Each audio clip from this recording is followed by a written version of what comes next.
Hi friends, welcome back to my channel Sneha Anil Kannada vlogs YouTube channel. ನಾನಿವತ್ತು daily vlog ಮಾಡೋಣ ಅಂತ start ಮಾಡಿದೆ. 2 o'clock ಆಗಿತ್ತು ಮಧ್ಯಾಹ್ನ.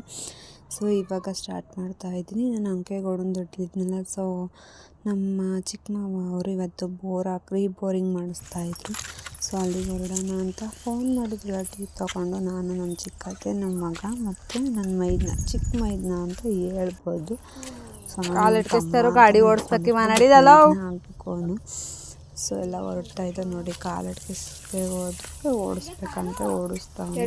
ಗಾಡಿ ಇದುವರೆಗೂ ನನ್ನ ಚಾನಲ್ನ ಯಾರ್ಯಾರು ಸಬ್ಸ್ಕ್ರೈಬ್ ಮಾಡಿ ಸಪೋರ್ಟ್ ಮಾಡಿ. ಈ ವಿಡಿಯೋ ಇಷ್ಟ ಆದರೆ ಲೈಕ್ ಮಾಡಿ ಅಂತ ಕೇಳ್ಕೊಳ್ತಾ ತೋಟ ಹೊರಡ್ತಾ ಇದ್ದೀವಿ. ಸೊ ಅಲ್ಲಿ ಹೊರಡಬೇಕಾದ್ರೆ ಮಾವಿನಕಾಯಿ ಮರ ಸಿಕ್ತು. ಸೊ ಇವಾಗ ಮಾವಿನಕಾಯಿ ಸೀಸನ್ ಇಲ್ಲ. ಸೊ ಹಾಗೆ ಮಾವಿನಕಾಯಿ ಮರ ಎಲ್ಲ ನೋಡಿಕೊಂಡು ಹುಳಿ ಮಾವಿನಕಾಯಿ ಹೇಗೆ ಕೇಳಿದೆ, ಹುಳಿ ಮಾವಿನಕಾಯಿ ಕನಕ ಅಂದ. ಸೊ ಮುಂದೆ ಹೊರಟು ನಾನು ಕಿತ್ಕೊಳ್ಳಿಲ್ಲ. ಸೊ ನಿನ್ನೆ ತಂದಿದ್ರಲ್ಲ ಅವರೇ ಮಾವಿನಕಾಯಿ. ಸೊ ಅವೇ ಸಾಕು, ಸುಮ್ಮನೆ ವೇಸ್ಟ್ ಮಾಡೋದು ಬೇಡ ಅಂದ್ಬಿಟ್ಟು ಹಾಗೆ ಹೊರಡ್ತಾಯಿದ್ದು. ಹಾಗೆ ಹೊರಡಬೇಕಾದ್ರೆ ಒಂದು ಹಲಸಿನ ಮರ ಕೂಡ ಕಣ್ಣಿಗೆ ಬಿತ್ತು. ಸೊ ಸೀಸನ್ ಇವಾಗ ಮಾವಿನಕಾಯಿ ಮತ್ತು ಹಲಸಿನ ಸೀಸನ್ ಅಲ್ವಾ. ಸೊ ಕಣ್ಣಿಗೆ ಬೀಳ್ತಾ ಇರ್ತವೆ. ಮಾಮೂಲಿ ಅವ್ರ ಊರ ಸೈಡು ಜಾಸ್ತಿ ಬಾಳೆ ಮತ್ತು ಜೋಳನೇ ಜಾಸ್ತಿ ನೆಟ್ಟಿರೋದು, ಮೆಡಿಸನ್ ಜೋಳನ. ಅಂದರೆ ಊರ ಕಡೆ ಸೈಡಲ್ಲಿ ಅಷ್ಟು ಬೆಟ್ಟ ಗುಡ್ಡ ಇರೋದ್ರಿಂದ ಅಷ್ಟು ನೀರಿರಲ್ವಲ್ಲ, ಹಂಗೂ ಗದ್ದೆಗಳು ಖಾಲಿ ಇತ್ತು. ಯಾರ್ಯಾರ ಹತ್ರ ಬೋರ್ ಐತೆ ಅವ್ರು ಮಾತ್ರ ಈ ರೀತಿ ಗದ್ದೆಗಳಲ್ಲಿ ಇದು ಮಾಡ್ತಾಯಿದ್ರು. ಇದು ಸೊ ಅಲ್ಲೇ ನೋಡಿ ಬೋರ್ ಕೊರಿತೈತೆ. ಸೊ ಅಲ್ಲಿಗೆ ಹೊರಡ್ತಾ ಇದ್ದೆ. ನೋಡ್ಕೊಂಡಾಗೆ ಸುದ್ದು ಜೋರಾಗೆ ಬರ್ತಾಯಿತ್ತು ಬೋರ್ ಕೊರಿಯೋದಲ್ಲಿ. ಹಾಗೆ ನೋಡಿಕೊಂಡು ನಾವು ಹೋಗಿ ಅವ್ರಿಗೆಲ್ಲ ಟೀ ಕೊಟ್ಬಿಟ್ಟು ನಡಿ ಹೊಸಿ ಸೊಪ್ಪು ಕೊಯ್ಯೋ ಅಂದ್ಬಿಟ್ಟು ನಮ್ಮ ಚಿಕ್ಕತ್ತೆ ಕರ್ಕೊಂಡು ಹೊರಟೆ. ಪಾಪುನ ಐಕ್ಳು ಕೇಳ್ಕೊಟ್ಟು ನನ್ನ ಮೈದನ್ನ ಅನ್ನಲ್ಲ. ಸೊ ಅವ್ರಿಗೆಲ್ಲರ ಕೊಟ್ಬಿಟ್ಟು ನೋಡ್ಕೊಳ್ರಿ ಅಂದ್ಬಿಟ್ಟು ಕೊಟ್ಬಿಟ್ಟು ಹೊರಟು. ಸೊ ಆ ಕಡೆ ಎಷ್ಟು ಹೇಳಿಲ್ವ, ಬಾಳೆನೇ ಜಾಸ್ತಿ ನೋಡಿ. ಅಲ್ಲಿ ಪಕ್ಕದ ಗದ್ದೆಲ್ಲ ಬರೀ ಬಾಳೆನೇ ಹಾಕಿದ್ದಾರೆ. ಸೊ ಇವರು ನಮ್ಮ ಚಿಕ್ಕತ್ತೆನೂ ಕೂಡ ಬಾಳೆ ನೆಟ್ಟಿದ್ದಾರೆ. ಅದು ಮೋಸ್ಟ್ಲಿ ಕೂಳೆ ಅಂದರೆ ಎಲ್ಲ ಕಟಾವಾಗೋ ಟೈಮಿಗೆ ಬಂದಿದೆ. ಸೊ ಇವಾಗ ನೋಡ್ಬೋದು. ಹಾಗೆ ಸೊಪ್ಪು ಕುಯ್ಕೊಳ್ತಾ ಗದ್ದೆ ಎಲ್ಲ ನೋಡ್ತಾ ಹೊರಡ್ತಾಯಿದ್ದು. ಸುಮಾರು ದಿನ ಆಗಿತ್ತು ನಾವು ಇನ್ನೂ ಗದ್ದೆ ಸೈಡ್ ಹೊರಟಿ. ಮೊದಲೇ ನಾನು ಪ್ರೆಗ್ನೆಂಟ್ ಮುಂಚೆ ಅಲ್ಲಿ ಜೋಳ ಮಾತೆ ಪೀಡೆಲ್ಲ ಮಾಡೋಕ್ಕೆ ನಮ್ಮ ಚಿಕ್ಕ ಮಾವರು ನೆಟ್ಟಿದ್ರಲ್ಲ ಅದಕ್ಕೆ ಹೋಗಿದ್ದು ಅಷ್ಟೇ, ಇನ್ನು ಹೋಗಿರಲಿಲ್ಲ. ನೋಡಿ ಇದೇ ಬಾಳೆ ನಮ್ಮ ಚಿಕ್ಕ ಮಾವರದೆಲ್ಲ ಕೂಳೆ ಆಗಿಬಿಟ್ಟಿದೆ. ಮೊದಲೇ 500 ಕೊಡಿಸಿದ್ರಂತೆ, 500 ಅಡಿನ ಸ್ವಲ್ಪ ಜೋರಾಗಿ ಬಂದಿತ್ತು. ಬಟ್ ಆದರೆ ಇವಾಗ ಮತ್ತೆ ಎಕ್ಸ್ಟ್ರಾ 400 ಅಡಿ ಕೊಡಿಸಿದ್ರು. ಅಷ್ಟರಲ್ಲೇ ಇತ್ತು ನೀರು. ರೈತರಿಗೆ ಭಾಳ ಕಷ್ಟ ಇದೆ. ಯಾಕಂದರೆ ಒಂದು ವರ್ಷಕ್ಕೊಮ್ಮೆ ಬೋರ್ ಹಾಕ್ಸಿ ಇವಾಗ. ಸೊ ನಾನು ಕೇಳಿದೆ ಎಷ್ಟಾಯಿತು ಅಂತ. 110 ಆಗೈತಂತೆ ಎಕ್ಸ್ಟ್ರಾ 400 ಅಡಿ ಕೊರೆಯೋಕ್ಕೆ. ರೈತರಿಗೆ ತುಂಬ ಕಷ್ಟ ಇದೆ. ನೀರಿಲ್ಲ ಅಂದರೆ ಒಂದು ಬೆಳೆ ಕೂಡ ಆಗಲ್ಲ. ಆದರೂ ಹೆಂಗೋ ಸ್ವಲ್ಪ ನೀರಾರ ಬತ್ತಲ್ಲ ಅಂತ ಸಮಾಧಾನ ಅಂದ್ಬಿಟ್ಟು ಬಂದು. ಆದರೂ ಜೀವನ ರೈತರಿಗೆ ಕಷ್ಟ ಇಲ್ಲ ಹೇಳ್ತಾರೆ. ಅವ್ರಿಗಿನ್ನ ಚೆನ್ನಾಗಿರ್ತಾರೆ ರೈತರು ಮನೆಯಲ್ಲಿ ತಂತಾರೆ. ಬಟ್ ಕೆಲವೊಂದು ಇವಾಗ ನೀರಿಲ್ಲ ಅಂದರೆ ವ್ಯವಸಾಯ ಮಾಡೋಕ್ಕೆ ತುಂಬ ಕಷ್ಟ ಇದೆ. ಸೊ ಅಲ್ಲಿಂದ ನಾವು ಸೊಪ್ಪೆಲ್ಲ ತಂದಿದ್ವಲ್ಲ, ಹೊಸಿ ಮೊಸಪ್ಪು ಮಾಡೋಣ ಅಂದ್ಬಿಟ್ಟು ಸೋರಿಸ್ಕೊಂಡೆಲ್ಲ ತೊಳ್ದಿಕ್ಕೊಂಡಿದ್ದೆ. ಸೊ ಬೇಳೆಕಾಳು ಮತ್ತು ಟೊಮೊಟೊ ಹಣ್ಣು ಹಾಕಿ ಕೂಗೋಕೆ ಮಡಗಿದ್ದೀನಿ. ಚೆನ್ನಾಗಿ ಅಲ್ಲಿ ಏನು ಕೆಲಸ ಇರಲಿಲ್ವಲ್ಲ. ನಂತರ ಟೀ ಎಲ್ಲ ಕೊಟ್ಬಿಟ್ಟು ವಾಪಸ್ ಬಂದ್ಬಿಟ್ಟು ಸೊಪ್ಪು ತಗೊಂಡು ಸೊಪ್ಪಿನಲ್ಲಿ ತೊಳೆದು ಸೋಸಿತ್ತು. ಸೋಸಿದ ನಂತರ ನಾನು ಬೇಳೆಕಾಳು ಹಾಕಿ ಮಡಗಿದೆ. ಕೂಗಿದೆ ಹಾಗೆ. ಸೊ ವಿಸಿಲ್ ತೆಗೆದು ವಿಸಿಲ್ ಒಲೆ ಅಂದ್ಬಿಟ್ಟು ಬಿಟ್ಟೆ.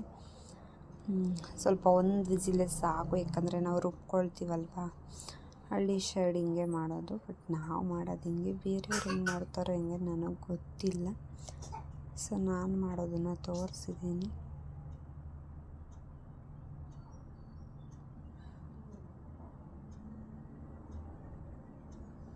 ಬೆಂದೈತಲ್ವ, ಸ್ಟೋವ್ನ ಆನ್ ಮಾಡಿಕೊಂಡು ಸೊಪ್ಪು ಮತ್ತು ಬೆಳ್ಳುಳ್ಳಿ, ಈರುಳ್ಳಿ, ಕಾಯಿ, ಸ್ವಲ್ಪ ಹುಡಿ, ನಾವು ಮನೇಲಿ ಸಾಂಬಾರಿಗೆ ಬಳಸ್ತೀವಲ್ಲ ಅದು ಹುಡಿ, ಅಷ್ಟನ್ನು ಹಾಕಿ ತಿರ್ಗಿ ಬೇಯಕ್ಕೆ ಬಿಡಬೇಕು.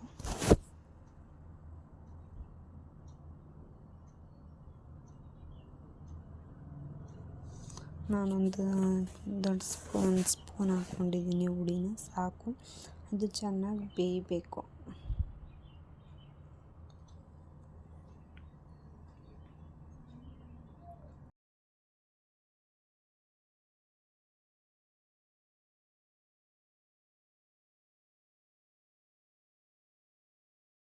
ಇವಾಗ ಚೆನ್ನಾಗಿ ಬೆಂದಿದೆ. ಸೊ ಈ ರೀತಿ ಆಗಿದೆ. ಇದನ್ನು ನಾನು ಜಾರ್ಲಿ ಬೂಸಲ್ಲಿ ಸೋರ್ಲಾಕಿದ್ದೀನಿ. ಸೋರ್ಲಾಕೊಂಡು ಇದು ಸ್ವಲ್ಪ ಆರಕ್ಕೆ ಬಿಡಬೇಕು. ಆರಾದಮೇಲೆ ಅದನ್ನು ಮಿಕ್ಸಿ ಜಾರ್ಗೆ ಹಾಕ್ಕೊಂಡು ಸ್ವಲ್ಪ ಅಂದರೆ ಜಾಸ್ತಿ ನುಣ್ಣಗೂ ಆಗಬಾರ್ದು, ಸ್ವಲ್ಪ ತರಿ ನೀರೋ ಥರನೇ ರುಬ್ಕೋಬೇಕು. ಇವಾಗ ನಾನು ಕುಕ್ಕರ್ ಮಡಗಿ ಎಣ್ಣೆ ಬಿಟ್ಟು ಸಾಸಿವೆ ಮತ್ತು ಬೆಳ್ಳುಳ್ಳಿ, ಈರುಳ್ಳಿ, ಒಣಮೆಣಸಿನ್ಕಾಯಿ, ಕರಿಬೇವಿನ ಸೊಪ್ಪು ಹಾಕ್ಕೊಂಡು ಫ್ರೈ ಮಾಡ್ಕೊಳ್ತಾ ಇದ್ದೀನಿ. ಸ್ವಲ್ಪ ಹೊತ್ತು ಅದು ಈರುಳ್ಳಿ ಸ್ವಲ್ಪ ಕಲರ್ ಬರೋವರೆಗೂ ಸ್ವಲ್ಪ ಫ್ರೈ ಮಾಡ್ಕೋಬೇಕು.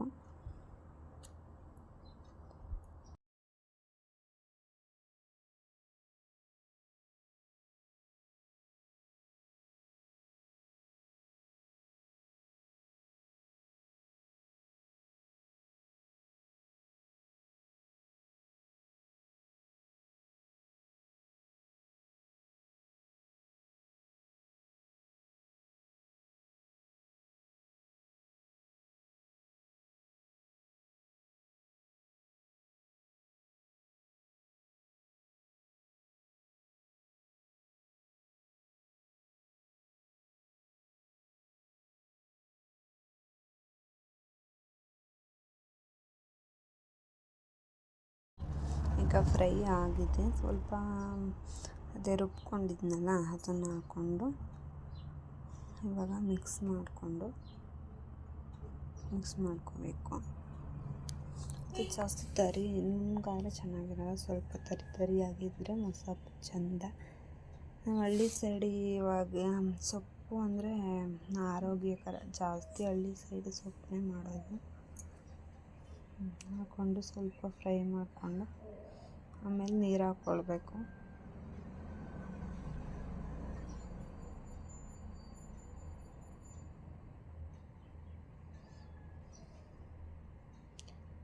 ಅದು ಮೊದಲೇ ಸೋರ್ಲಾಕಿದ್ನಲ್ಲ ಆ ನೀರು ಅದನ್ನು ಈಜ್ಕೊಬಿಡ್ತಾರೆ ಕೆಲವೊಬ್ಬರು, ನಾವು ಹಂಗಲ್ಲ, ಅದನ್ನೇ ಮಿಕ್ಸ್ ಮಾಡ್ಕೊಳ್ತಾ ಇದ್ದೀವಿ. ಮಾತ್ರ ಮೊಸಪ್ಪು ಮಾತ್ರ ಅದ್ಭುತವಾಗಿರುತ್ತೆ. ನೀವು ಮಾಡಿ ಬೇಕಾದ್ರೆ ಟ್ರೈ ಮಾಡ್ಬೋದು. ಹಳ್ಳಿ ಸೈಡು ಇರ್ತಾರಲ್ಲ ಅವ್ರಿಗೆ ಚೆನ್ನಾಗಿ ಗೊತ್ತಿರುತ್ತೆ, ತುಂಬ ಚೆನ್ನಾಗಿರುತ್ತೆ ಸೊಪ್ಪು. ಕೀರೆ ಸೊಪ್ಪು ಮತ್ತು ಇನ್ನು 3-4 ಟೈಪು ಸೊಪ್ಪಿತ್ತು. ಸೊ ಅದೆಲ್ಲನೂ ಮಿಕ್ಸ್ ಮಾಡಿದೆ. ಸೊ ಇವಾಗ ನಮ್ಗೆ ಗಟ್ಟಿ ತೆಳ್ಳಿ ನೋಡಿ ನೀರು ಹಾಕ್ಕೊಳ್ತಾ ಇದ್ದೀನಿ.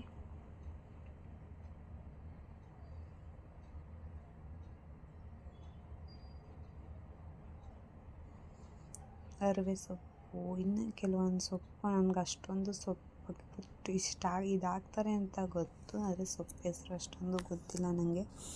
ಅದು ನಮ್ಮ ಅಜ್ಜಿಗೆ ಚೆನ್ನಾಗಿ ಗೊತ್ತು. ಯಾವಾಗಾರ ಒಂದ್ಸಲ ಅದೇನೇನು ಸೊಪ್ಪು ಅಂತ ತೋರಿಸ್ತೀನಿ. ಸೊ ಇವಾಗ ನಾನು ಬದನೆಕಾಯಿ ಸ್ವಲ್ಪ ಕಾಯಿ ಕುದಾಕಿತ್ತು ಅಮ್ಮ, ಅದನ್ನು ತೊಳೆದು, ಮತ್ತು ಸ್ವಲ್ಪ ಅಲಸಂದೆ ಕಾಳು ಅಂದರೆ ಹಲಸಿನ ಹಣ್ಣಿನ ಬೀಜ ಆಯ್ತಲ್ಲ, ಸೊ ಅದು ಒಣಗಿತ್ತು, ಅದನ್ನು ಕಿಚ್ಚಿ ಕೊಡ್ತು ನಮ್ಮ ಅಜ್ಜಿ. ಸೊ ಅದನ್ನು ಹಾಕ್ತಾಯಿದ್ದೀನಿ. ತುಂಬ ಚೆನ್ನಾಗಿರುತ್ತೆ ಇವೆಲ್ಲ ಹಾಕೋದ್ರಿಂದ,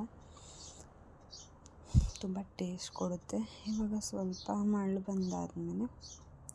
ಬಂದಿದೆ ನೋಡಿ. ಇವಾಗ ನಾನು ರುಚಿಗೆ ತಕ್ಕಷ್ಟು ಉಪ್ಪು ಹಾಕ್ಕೊಂಡು ಬೇಯಿಸ್ತಾ ಇದ್ದೀನಿ. ಅದು ನನಗೆ ಎಷ್ಟು ಗಟ್ಟಿ ಬೇಕು ನೋಡಿಕೊಂಡು ಇನ್ನೊಂದು ಸ್ವಲ್ಪ ಬೆಂದ ಮೇಲೆ ಆಫ್ ಮಾಡ್ತೀನಿ. ಮಾತ್ರ ಅದ್ಭುತವಾಗಿತ್ತು. ಸೊ ಮೊಸಪ್ಪಿಗೆ ಮುದ್ದೆ ಚೆನ್ನಾಗಿರುತ್ತೆ, ಬಟ್ ನಾನು ಮುದ್ದೆ ಮಾಡ್ಕೊಂಡಿರಲಿಲ್ಲ ಇವತ್ತು. ಅನ್ನ ಮಾಡಿ ಹಪ್ಪಳ ಹಾಕ್ಕೊಂಡಿದ್ದೆ, ತುಂಬ ಚೆನ್ನಾಗಿ ಬಂದಿತ್ತು. ನೀವು ಟ್ರೈ ಮಾಡಿ ಕಮೆಂಟ್ ಮಾಡಿ. Thank you for watching. Next ವಿಡಿಯೋಗೋಸ್ಕರ ವೆಯ್ಟ್ ಮಾಡಿ.